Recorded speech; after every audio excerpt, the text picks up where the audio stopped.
Word Insights. Welcome to Word Insights. My name is Sarah Blue, and this is the part 2 of our discussion yesterday. The topic,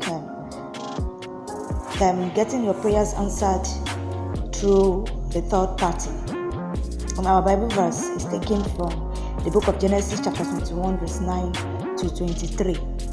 From there, we were able to see how Ishmael was able to start his own nation inside the wilderness. Initially, they thought that they were trapped, especially Agar. She thought that they were trapped and that the only thing that remained for them was to just let death in. But God had another plan for them. Thank God for His mercy. And also, Ishmael, even as young as he was then, I think he was 12 years old or thereabout, he was in fellowship with God. He knew how to pray to God because he had been well taught by his father, Abraham.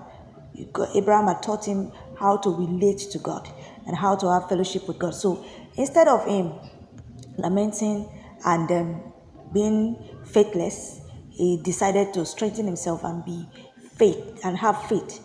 Instead of him to be bemoaning his faith like his mother was doing, he decided to cry to God for help, and God answered him. But what is crucial in this particular scenario is that when the answer came, God did not go to Ishmael directly, even though it was the one that asked for the blessing. God did not answer Ishmael directly. God instead went above him and gave the answer to his mother, Hagar. Hagar, I'm sure, was not expecting to survive their time in the wilderness. But then, fortunately and surprisingly, God opened her eyes after the angel had appeared to her and told her that, don't worry, your prayers have been answered. The lad's prayer, God had heard the lad's cry, and that God has decided to answer them. And I'm sure that she would have been surprised by this intervention. And then the angel opened her eye and she saw a well. And we all know what well represents. Well, always in the Bible. Well, water, spring, anything, river. They always tend to represent blessing, a place where you can build from. Well is a place of wealth. You understand? That's why today we have what we call oil well. Most of the well don't usually run dry. It will just keep flowing. So, for somebody to recognize the fact that a well is not just for you to drink from and move on. That a well, when you strike a well or when you see a well, that is a place for you to start building from. It is a blessing. You must understand that. Now, the key thing in this scenario is that Ishmael was so very, very young. And even though he had a relationship with God, God will not commit a generational blessing to someone that has not been well trained and well equipped to manage it. If we really study God very well, we realize that whenever He wants to bless us, especially in a huge way, the blessings are always beyond us. We need to always realize this. God's blessings are beyond us. And we're not supposed to limit them to just us alone. We're supposed to spread it, help other people to grow. This is why God blesses us. In a family, if somebody may be praying to God for intervention, God, please answer our prayer, we need intervention. And God will decide to just pick one person from that family and bless that person in that family. And He would expect that one person that He has blessed to also lift the hand of his brothers and sisters up so that they could be okay on their own, so that they too could also help other people. You understand? We have to understand this. No blessing is given to us for just us alone. We have to help other people to also grow. So I was talking about a family. Some family, God will bless one person there, and the person, instead of him to help other people, he will start lording it over them and be treating them as if they are his chattels. It's not supposed to be. And it may just be one person that God wanted to answer. But, like I said, the person might not be well equipped to handle that blessing. But you, who had gone through enough training to be able to handle such wealth, God will give that wealth to you. It will now, the onus will now be on you to know how to take responsibility for the rest of your family and also help them grow. It's not just enough to be giving them food. You also have to equip them well enough so that they too can be on their own, be independent financially, so they can also help other people. This is why God blesses people in a family. We need to realize this and understand it. So it was Ishmael that cried to God. It was Hagar that God opened her eyes. And the reason was because Ishmael was not equipped. He was not matured. He was just like a 12-year-old boy who had no idea of what to do.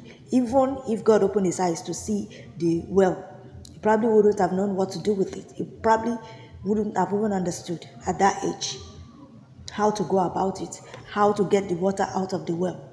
Probably wouldn't have known. So God had to use someone who was well advanced in age and well advanced in experience and also well advanced in maturity to be able to groom him and put him on the right track, who happened to be his mother Hagar. So that's the situation in this scenario. It's not that God did not like Ishmael. It's just because Ishmael was not well equipped. He was not matured yet to understand some basics. Hagar had been well trained. Hagar went through rigorous training under Sarah. She knew how to manage a household. She had been well taught by Abraham and Sarah. She had gone through enough training. So she was well equipped to manage that wealth that God gave to them in that wilderness. That is why it was our eyes that were opened and not Ishmael's. So I hope you understand what we are trying to say here. So perhaps you are praying to God and you are thinking maybe God is not answering you. Look around you. God always answers our prayers. But most of the time, the blessing He has for us, they are more than us. Every time God wants to bless us, He's not just thinking about us. He's thinking about a generation. He's thinking about a whole people. Just take a look at Abraham. He was desperate to have a child. And God too was desperate to have a nation that He could call His own. And when the time came, after a while, God gave him a son. Look at Hannah. She desperately wanted a child to also be able to meet her desire. She wanted God to meet her desire of having a child so that Peninnah would stop mocking her. But God had another plan for her. And the plan was a prophet. God needed a prophet from their family. So you see. So the blessing of God, the answer to our prayers are way beyond us.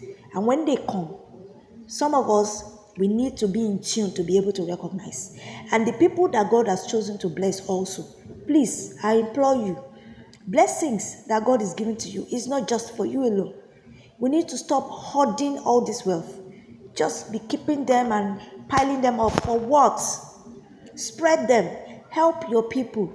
Help your family members. Help them to also grow. So that thereby they also can help other people to grow. So that everybody can be okay on their own. This is why God blesses you. This is why you are saying those blessings. Some of us will just be getting blessed without us knowing where they are coming from. We will be getting our prayers answered without us actually praying. You have to realize that it is somebody's prayer that God is answering through you. And key into it and be in tune and help that person. Because if you don't, I assure you, God will raise help for that person through another means. But you yourself, you will be judged. I hope that by this little message, we have gained something. God bless you. Please do not forget to follow us and subscribe to our YouTube channel. God bless you. Have a nice day.